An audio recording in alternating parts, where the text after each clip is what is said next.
memory is an essential component of a computer. That is, memory is the place where all the data required by the system or all the data which is input or whether it is a intermediate result, everything is stored in the computer memory. It's like how we store information in our brain, right? So whatever you have learned or whatever things are there, every details will be there in our brain as such, right? So similarly, in brain also we have a memory part. Similarly, for the computer also has got a computer memory. So the storage capacity of the computer is measured in terms of the bytes. So the lowest or the individual unit is nothing but the called as bit. So 8 bits together constitute a byte. So one bit can store either a 0 or 1. So data is stored in a computer, it is represented either as a 0 or a 1. So here we have given here in the table the name, shorthand, notation, and in terms of bytes it will be how much. So now byte, so 1 byte means 2 to the power 0, so it is 1 byte.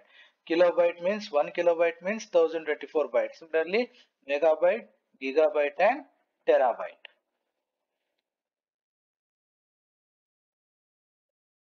Next, let's just briefly see the classification of memory. So as you can see here, memory is classified two major classifications. You can see primary memory and the secondary memory. Under primary memory, again we have two classifications here: ROM, which is also termed as read-only memory. Then under ROM we have different types, that is PROM, EPROM, double EPROM. Again under RAM is nothing but random access memory. In that we have again two classifications, that is SRAM and DRAM, that is static RAM and the dynamic RAM. Next we have the secondary storage devices or secondary memory. It consists of HDD, that is the hard disk drive, floppy disk drive, then DVDs, pen drives. Also you have now this your flash drive. So all these things fall into the category of secondary memory. Now here we'll discuss about all these classifications of memory in detail one by one. So primary memory, or it is also termed as the main memory. So it's the main memory of the computer, and CPU directly communicates with the primary memory only. So whatever your data or instructions being processed should always be present in your primary memory or the main memory. So obviously the size of primary memory is small, but it is very much costlier. So two important classifications here under the primary memory. One is the random access memory, another is the read-only memory. So now we'll first discuss about the random access memory.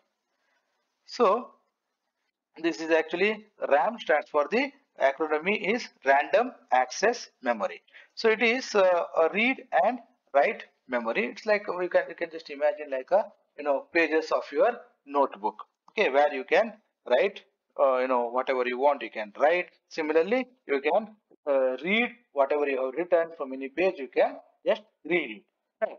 So since in your notebook, whichever page you want, you can just open it and you can read from that particular page.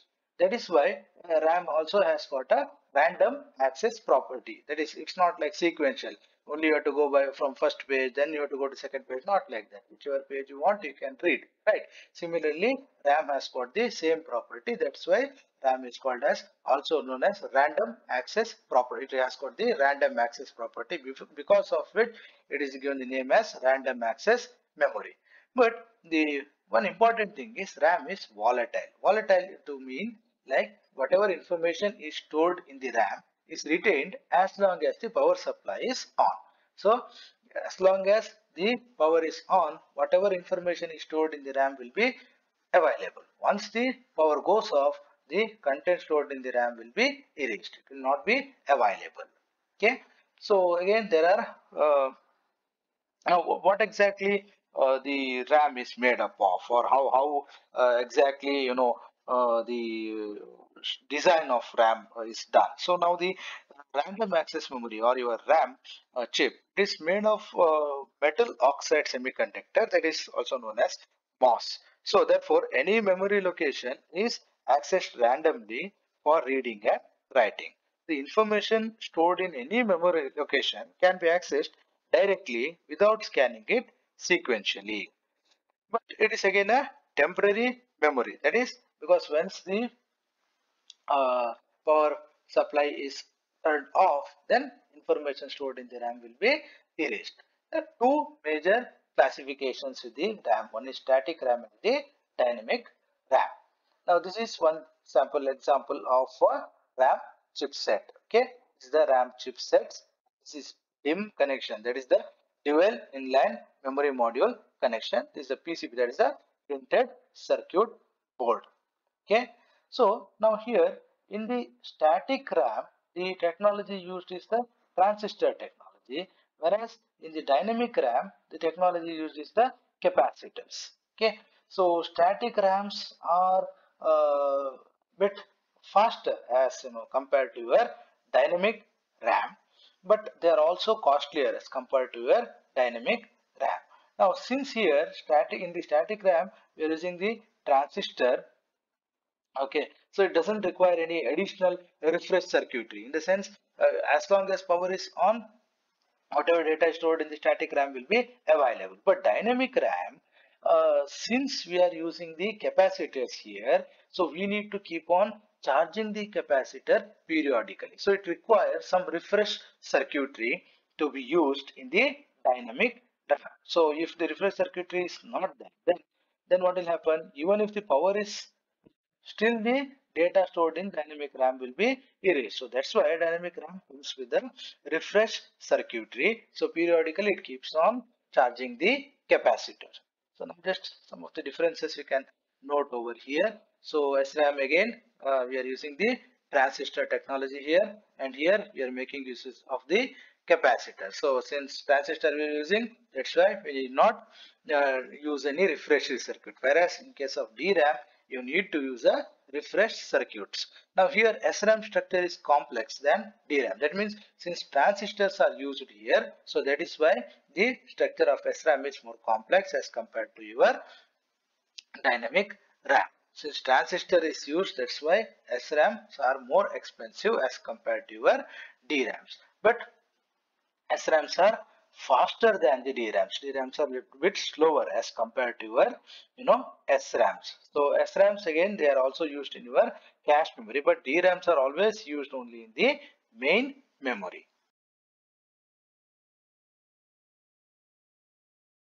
The read-only memory, or commonly known as ROM. So ROM refers to a computer memory chip containing permanent or semi-permanent data. And ROM is non-volatile. That is, the data is retained in it even after the computer is turned off. So most computers contain a small amount of ROM that stores critical programs such as basic input-output system, or commonly known as BIOS. So which is used to boot up the computer when it is turned on. The ROM is also extensively used in calculators and also in the peripheral devices like your laser printers, wherein the fonts, the different types of fonts are often stored in the ROM.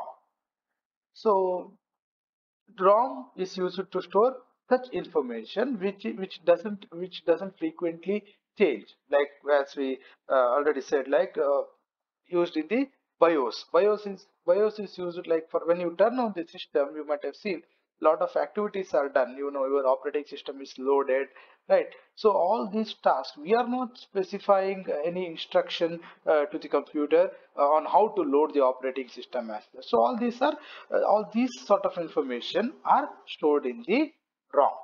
Second, there are various types of ROM. First one, that is the PROM, that is programmable read-only memory. Then EPROM, that is erasable programmable read-only memory. Similarly, double EPROM, that is electrically erasable PROM. So now we'll just briefly discuss about each type. So first one, that is the programmable read-only memory or ROM. So it's also called as one-time programmable ROM. It is because this whatever the information you are storing in the ROM, that is only once you can burn the contents onto the ROM. Later on we cannot change the content or we cannot erase the content. So this is how we are going to burn the data, or how we are going to write the data onto this ROM. So to write the data onto the ROM, we make use of a special device which is called as ROM programmer. So using ROM programmer, we can burn the data, whatever information onto the ROM. And once you write the contents onto the ROM, then it cannot be erased or it cannot be modified. It cannot be changed. So it is programmable only once. Next, the another variation of ROM, that is erasable programmable read-only memory. So it is again a type of ROM, so that can be erased and reprogrammed. Okay, so the EEPROM can be erased by exposing the chip to strong UV light or ultraviolet light, maybe for around 10 minutes or a bit longer. Then it can be written, with the data can be written onto the ROM. The similar process like the by making use of the PROM programmer. Similar ways we can write the data onto the EEPROM, which involves application of higher voltage.